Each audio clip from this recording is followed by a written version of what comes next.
इस परियोजना से उत्तर प्रदेश और मध्य प्रदेश में कुल 10,62,000 हेक्टेयर भूमि सिंचाई योग्य होगी और लगभग 62 लाख जनसंख्या के लिए पेयजल की आपूर्ति की जा सकेगी। अब ये 10 लाख हेक्टेयर भूमि जो है, इसमें से 8,11,000 हेक्टेयर मध्य प्रदेश में है और 2,51,000 हेक्टेयर उत्तर प्रदेश में सिंचाई योग्य होगी, जहां पे सिंचाई की व्यवस्था, पानी की व्यवस्था इसके माध्यम से की जाएगी।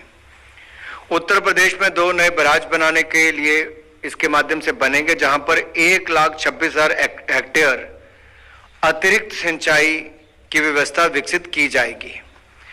इसी प्रोजेक्ट में 103 मेगावाट पनबिजली परियोजना के माध्यम से 103 मेगावाट बिजली उत्पन्न की जाएगी और 27 मेगावाट सोलर ऊर्जा का उत्पादन किया जाएगा। मध्य प्रदेश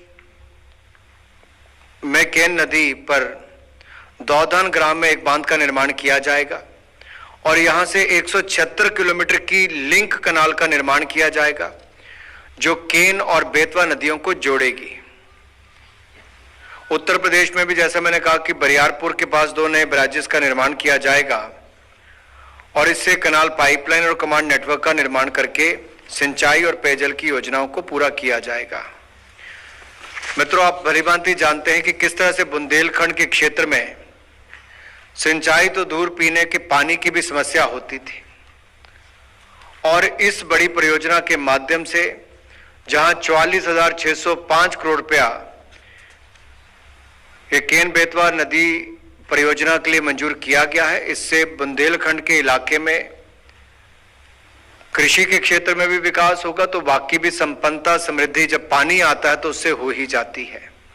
तो 2 बड़ी योजनाएं, जहां एक और प्रधानमंत्री आवास योजना ग्रामीण को मंजूरी 2024 तक जारी करने के लिए की गई है, जिसके ऊपर 2,17,257 करोड़ रुपया खर्च होगा। तो दूसरी ओर केन बेतवा लिंक प्रोजेक्ट को 44,605 करोड़ रुपए की मंजूरी आज केंद्रीय मंत्रिमंडल ने दी है। Thank you, sir. We will now take some questions. 29. Sir, आज कैबिनेट की बैठक हुई, जिस तरह से कुन्नूर में जो हेलीकॉप्टर दुर्घटना हुआ है उस पर क्या कुछ चर्चा हुई सर, इसके बारे में जानकारी देंगे? देखिए, जो दुर्घटना हुई उस पर पूरी जानकारी संबंधित मंत्रालय उचित समय पर आप तक पहुंचाएगा। मैं केवल कैबिनेट में जो आज निर्णय किए गए हैं, जो प्रधानमंत्री आवास योजना ग्रामीण को 2024 तक जारी रखने के लिए, जिसके ऊपर 2,17,000 करोड़ रुपए से ज्यादा खर्च होंगे, और केन बेतवा लिंक प्रोजेक्ट जो पेयजल और सिंचाई योजना और साथ में पन बिजली परियोजना और सोलर प्रोजेक्ट को भी पूरा करेगी, 44,605 करोड़ रुपए उसके ऊपर खर्च होगा, उसकी जानकारी आपको दे रहा हूं। ओके, आगे बढ़ाने की मंजूरी, प्रधानमंत्री आवास योजना जिसको आगे बढ़ाने की मंजूरी दी गई है, इसके पीछे क्या वजह माना जाए? इसका दायरा हम लोग बढ़ा रहे हैं या फिर जो टारगेट रखा था उस टारगेट से थोड़ा पीछे चल रहे, इस वजह से ऐसा करना पड़ा? आपने बहुत अच्छा इसमें प्रश्न किया है। अगर आप देखिए तो पिछला 1.5 वर्ष एक तरह से पैंडेमिक के कारण भी दिक्कत थी, कुछ राज्यों से सूचियों का ना आना या वहां पर लागू इसको ना करना, एक वो भी विलंब का कारण था। दूसरा, हमने इस पे एक मोबाइल ऐप आवास प्लस भी बनाई, जिसके माध्यम से हमने एक सर्वे किया और एलिजिबल यानी कि जो पात्र परिवार हैं उनकी भी पहचान की गई।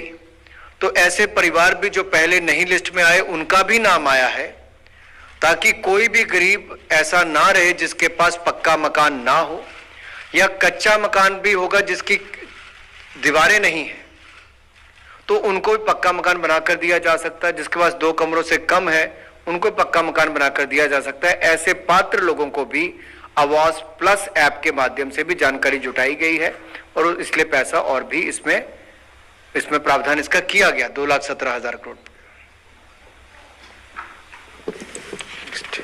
Thank you sir. सर, आपने 2 महत्वपूर्ण निर्णयों के बारे में बताया क्या किसी बिल के बारे में भी चर्चा हुई आज कैबिनेट में जो अगले सप्ताह में पार्लियामेंट में आ सकता है? मेरा इशारा क्रिप्टो करेंसी के बारे में जानना है। Thank you. As the parliament in is progress, देखिए आप सबको पता ही है, जब पार्लियामेंट है तो उस पे जो आने वाले बिल हैं उसकी एक सूची लंबी आपके पास है। उसमें सरकार का प्रयास यही रहता है कि दोनों सदन शांतिपूर्वक चलें, बिलों पर चर्चा हो और जनता से जुड़े विषयों पर भी चर्चा हो। और निश्चित तौर पर आने वाले कुछ दिनों में बहुत सारे बिल भी आने वाले हैं। एक एक करके उसकी जानकारी जैसे ही उसकी प्रक्रिया को पूरा कर लिया जाएगा, उसको पार्लियामेंट में लाके डिबेट करके पास भी करेंगे।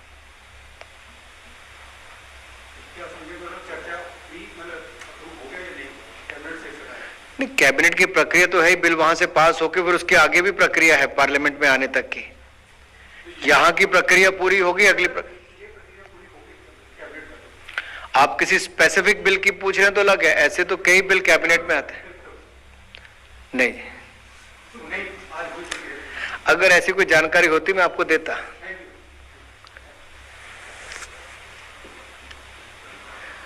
मीडिया के मित्र क्रिप्टो में काफी हैं।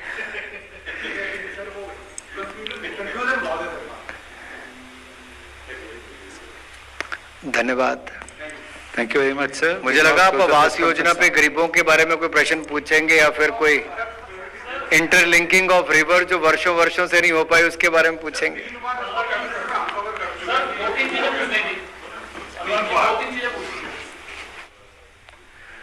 जिसमें प्रमुख जो निर्णय लिए गए उससे मैं आपको अवगत करवाने के लिए आया हूं।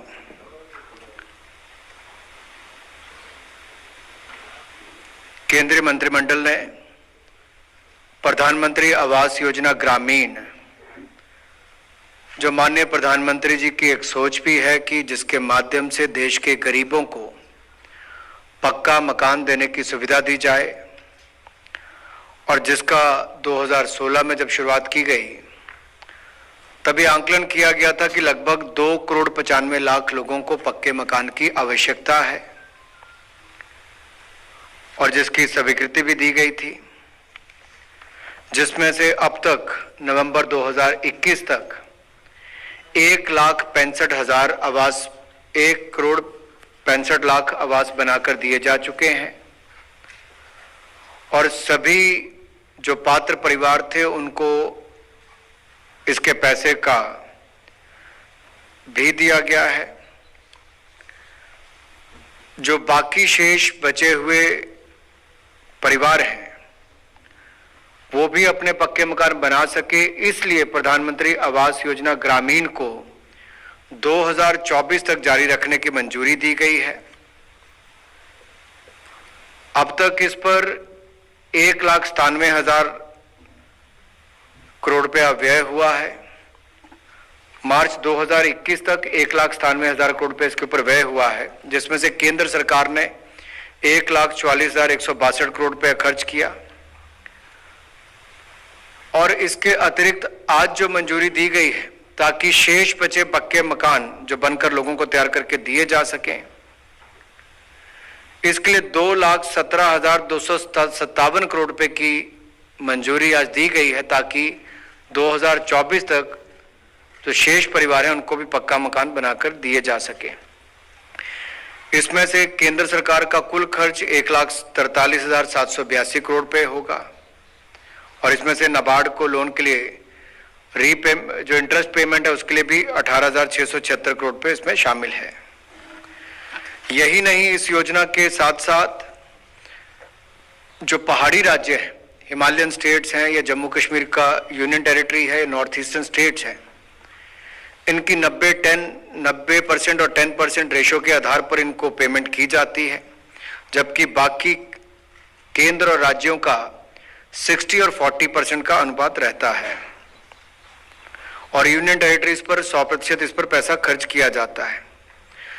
शौचालय बनाने के लिए 12,000 रुपया शौचालय निर्माण के लिए स्वच्छ भारत मिशन ग्रामीण के माध्यम से दिया जाता है, जो इस भवन निर्माण के अलग है।